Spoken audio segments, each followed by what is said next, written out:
अस्सलामुअलैकुम नाजरीन, कुल्लूस उस्मान सीरीज तीसरे सीजन के लिए अहम तैयारियां कर रही है। तो चलें आज की वीडियो के चंद अहम सवालात के बारे में बात करते हैं। सीरीज में ऐसी कौन सी पेशरफ वाकया होगी जो सबको हैरान कर देगी? बाज़ंतीनी लड़की होलोफर कौन है? सीजन 3 में ओरहान गाजी की उम्र क्या होगी? उस्मान बे सीजन 3 के शुरू में किस बड़े जाल में फंस जाएंगे? सल्जोक रियासत का खात्मा सीरीज के तवाज़ुन को किस तरह तब्दील कर देगा? तो इन तमाम सवालात के जवाब लेने के लिए वीडियो को आखिर तक लाजमी देखिएगा, मगर इससे पहले आपसे गुजारिश है हमारे चैनल को सब्सक्राइब कर दें।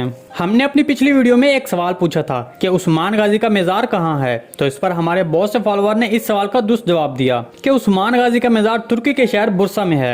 लेकिन अब आज का सवाल ये है कि अर्तुल गाजी का मेज़ार तुर्की के किस शहर में है? कमेंट सेक्शन में लाजमी बताइएगा। चलें अब वीडियो शुरू करते हैं। कुल्लूस उस्मान सीरीज में कुछ नई पेशरफ्त हो रही है, तो आज की इस वीडियो में हम आपको सीरीज में होने वाली इन नई पेशरफ्तों के बारे में बताएंगे। सबसे पहले ओरहान गाजी के किरदार के बारे में बात करते हैं। शायकीन तजस्सुस में है कि तीसरे सीजन में ओरहान गाजी का किरदार किस उम्र में होगा। देखिए, कुल्लूस उस्मान सीरीज के तीसरे सीजन में बिलेजिक, एनागोल और बहुत से दूसरे बाज़ंतीनी किलों के मुतालिक मौज़ूआत शामिल होंगे। खास तौर पर बिलीजिक किले से मुतालिक मामलात ओरहान गाजी के किरदार से वाबस्ता होंगे, क्योंकि ओरहान गाजी ने तारीखी ज़राए के मुताबिक इस अरसे के दौरान ही होलोफर नामी बाज़ंतीनी लड़की से शादी की। होलोफर के मुसलमान होने के बाद उसका नाम नीलोफर रखा गया। दरअसल ओरहान गाजी के ये तमाम वाक़यात बिलीजिक किले पर होने वाले मामलात के दरमियान हुए, और यही बात शायकीन को सोचने पर मजबूर कर रही है कि अगर तारीखी ज़राए में मौजूद इस मालूमात को सीरीज में दिखाया जाता है तो फिर ओरहान गाजी का किरदार तीसरे सीजन में कम उम्र में होना चाहिए। लेकिन अभी आपको बता दें कि इस मौजू पर कोई कतई मालूमात मौजूद नहीं है, लेकिन हमने आपको तारीखी ज़राए से हासिल करदा मालूमात के जरिए तीसरे सीजन में होने वाली इस नई पेशरफ से आगाह कर दिया है।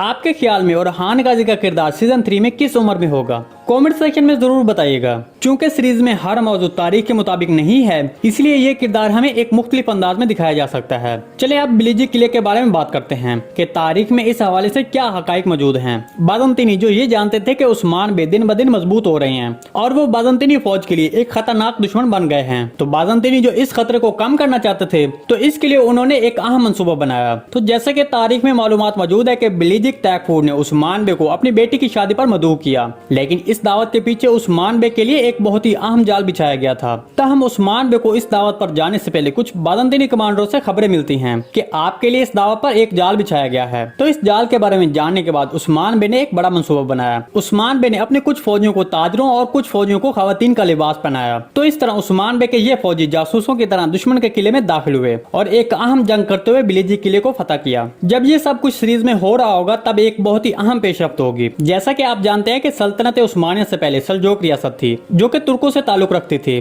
तो उस वक्त सल्जोक रियासत बड़ी मुश्किल दौर में चल रही थी, क्योंकि सल्जोक रियासत को मंगोलों और बाज़ंतीनी फौज के मुकाबले में बहुत नुकसान हुआ था। तो अब आपको बताते चलें कि तीसरे सीजन में सल्जोक रियासत का यही दौर दिखाया जाएगा। सल्जोक रियासत जिसके पास अब कोई ताकत नहीं है, सीरीज के तीसरे सीजन में खत्म हो जाएगी। तो इस तरह सल्जोक रियासत के खत्म होने के बाद उस्मान बे एक नई रियासत का ऐलान करेगा। जी दोस्तों, आज की वीडियो बस यहीं तक थी। उम्मीद है आपको पसंद आई होगी। अगर हमारी वीडियो अब तक बर वक्त नहीं पहुंच रही तो बेल आइकॉन लाजमी प्रेस कर लें ताकि हमारी अगले वीडियो का नोटिफिकेशन आप तक बर वक्त पहुंचता रहे। वीडियो अच्छी लगी तो इसको लाइक, शेयर और चैनल को सब्सक्राइब करना मत भूलिएगा। मिलते हैं किसी नई वीडियो के साथ, तब तक के लिए अल्लाह हाफिज।